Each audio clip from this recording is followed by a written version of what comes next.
जय हिंद दोस्तों, आप देख रहे हैं ज्ञानोदय ज्ञान। आपको अपने खेत की जमीन की जानकारी चाहिए, सारी स्थिति देखना चाहते हैं कि आपका खेत कहाँ पर है, कितना क्षेत्रफल है, तमाम जानकारी आप अपने मोबाइल पर ही देख सकते हैं। जी हाँ, आप अपने मोबाइल पर ही सारी जानकारी देख सकते हैं। स्टेप बाय स्टेप कैसे अपने खेत की खसरा खतौनी नक्शा देखना है, इस वीडियो में सारी जानकारी दी गई है। तो चैनल को सब्सक्राइब कर लें, बेल आइकन को प्रेस कर लें, जिससे जानकारी वाली वीडियोज की नोटिफिकेशंस आपके पास सबसे पहले पहुंचे। तो आइए देखते हैं।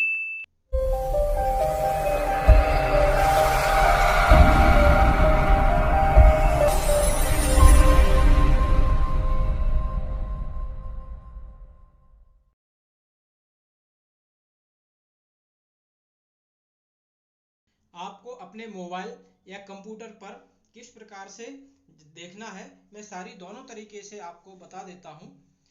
तो आप अपने गूगल क्रोम पर चले जाइए, गूगल क्रोम को खोलिए। गूगल क्रोम को जैसे ही आप खोलते हैं तो वहां पर आपने mpbhulekhgov.in, जी हाँ, ये वेबसाइट का नाम है। वेबसाइट का एड्रेस mpbhuleख.gov.in, ये टाइप करना है। और मैं इस लिंक की डिस्क्रिप्शन बॉक्स में दे दूंगा इस लिंक को, वहां पर भी आप इसको टच करके डायरेक्ट साइट पर पहुंच सकते हैं। तो इस प्रकार से आप डाल के उसको सर्च करिए mpbhuleख.gov.in।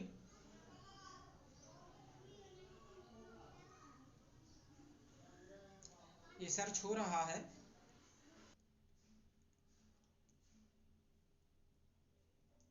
हाँ, ये सर्च हो गया, इसमें आ गया है।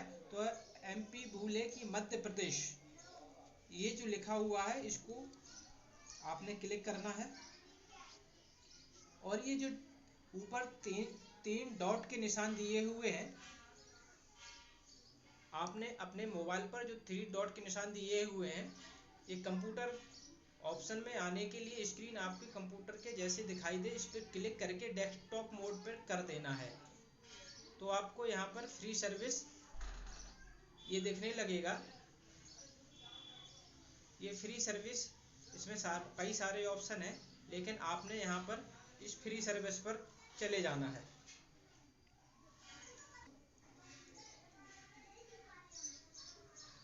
जैसे ही आप फ्री सर्विस पर क्लिक करेंगे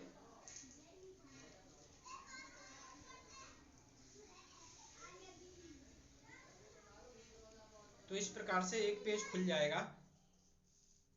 आपने सबसे पहले वाले सबसे बाएं जो पहला ऑप्शन है, खसरा/B1 नक्शा प्रतिलिपि, इसको टच करना है।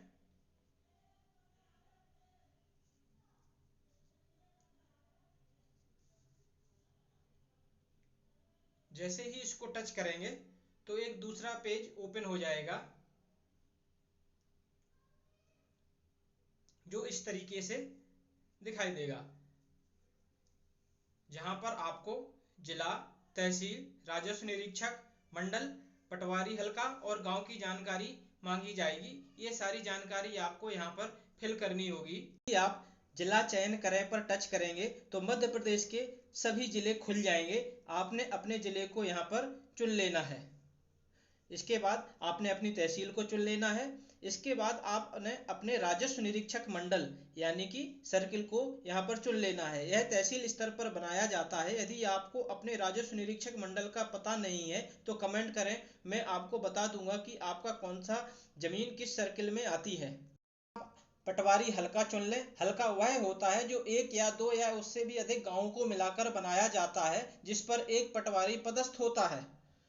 वह आप यहाँ पर अपना हल्का यहाँ पर आप सिलेक्ट कर लें।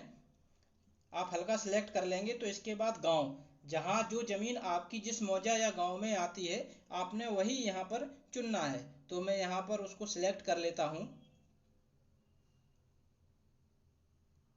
इसके बाद यहाँ पर 2 ऑप्शन नीचे दिए हुए हैं, भूमि स्वामी और खसरा संख्या। यदि आपको अपना खसरा संख्या पता है तो इस पर क्लिक करेंगे। यदि आपको खसरा संख्या नहीं पता है तो आप डायरेक्ट अपने नाम से भी, आपका जो भूमि स्वामी है उससे भी आप ढूंढ सकते हैं। ये यहाँ पर खसरा संख्या रहे, यदि खसरा संख्या है तो उसको सिलेक्ट कर ले, यदि नहीं पता है तो आप डायरेक्ट भूमि स्वामी पर चले जाइए।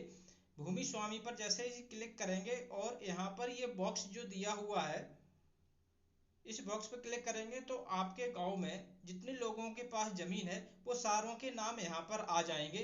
वो अल्फाबेटिकल यानी कि वर्णमाला के हिसाब से यहाँ पर लिखे रहते हैं, तो आपका नाम जिस अक्षर के पहले है आप उस वाले में यहाँ पर जाके ढूंढ सकते हैं। अपना नाम को यहाँ पर स्क्रॉल करके ऊपर नीचे करके अपना नाम यहाँ पर भूमि स्वामी का नाम यहाँ पर आप उसको सिलेक्ट कर लें ढूंढकर। जैसे ही आपको अपना नाम मिल जाता है तो उसको वहाँ पे आप सिलेक्ट कर दें तो ये बॉक्स में आ जाएगा। इसके बाद ये जो नंबर्स का एक कैप्चा होता है, जो भी ना यहाँ पर नंबर लिखा हुआ है, जैसे कि यहाँ पर लिखा है 21457 21457, इसको बगल वाले बॉक्स में वो सेम टू सेम वहाँ पर लिख देना है।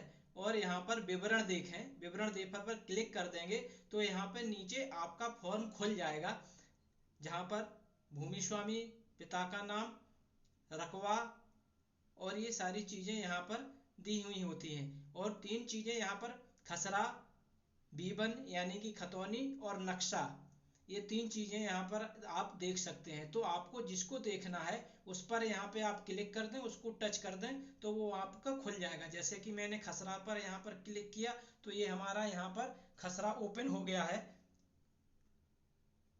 ये खसरा है, ये देखिए ऊपर खसरा लिखा हुआ है, जिसका जो है P2 जिसको कहा जाता है राजस्व विभाग की भाषा में। और ये आपका यहाँ पर सारी आप डिटेल दे सकते हैं। जो क्रमांक है, जो यहाँ पे कॉलम नंबर 1, कॉलम नंबर 1 है, जो क्रमांक लिखा हुआ है ये आपका सर्वे नंबर या खसरा नंबर होता है। इसके बाद दूसरा खाना है, ये दूसरा खाने में जमीन का रकबा हेक्टेयर की माप में लिखा होता है कि आपकी जमीन कितनी हेक्टेयर है। इसके बाद तीसरे खाने में भूमि स्वामी का नाम, पिता का नाम, जाति, पता और उस भूमि स्वामी का कितना हिस्सा है और लगान का ब्यौरा यहाँ पर सब लिखा रहता है। इस वाले तीसरे खाने में सारी डिटेल यहाँ पर लिखी रहेगी। इसके बाद खाना संख्या 5 में जो आपने रबी, खरीफ, जायद के मौसम में जो भी फसल बोई है वो यहाँ पर अंकित रहती है। फसल का ब्यौरा यहाँ पर लिखा रहता है कि आपने यहाँ पर क्या क्या बोया है और कितने क्षेत्रफल में। इसके बाद खाना संख्या 12, लास्ट खाना संख्या में आपकी जमीन में जो भी परिवर्तन हुए हैं वह यहाँ पर लिखे रहते हैं, जैसे कि नामांतरण, दाखिल खारिज, बैंक में बंधक, इस प्रकार के सारे ब्यौरे यहाँ पर अंकित रहते हैं। तो ये था खसरा, खतौनी और नक्शा देखने का तरीका, आप यहाँ पर पूरा अपना देख सकते हैं। मैं ऐसे ही वीडियो लाता रहता हूँ, उनका नोटिफिकेशन आपको सबसे पहले मिले इसके लिए बेल आइकन को प्रेस कर लें। अच्छा लगे तो लाइक करें और कमेंट करें। Thank you, have a nice day.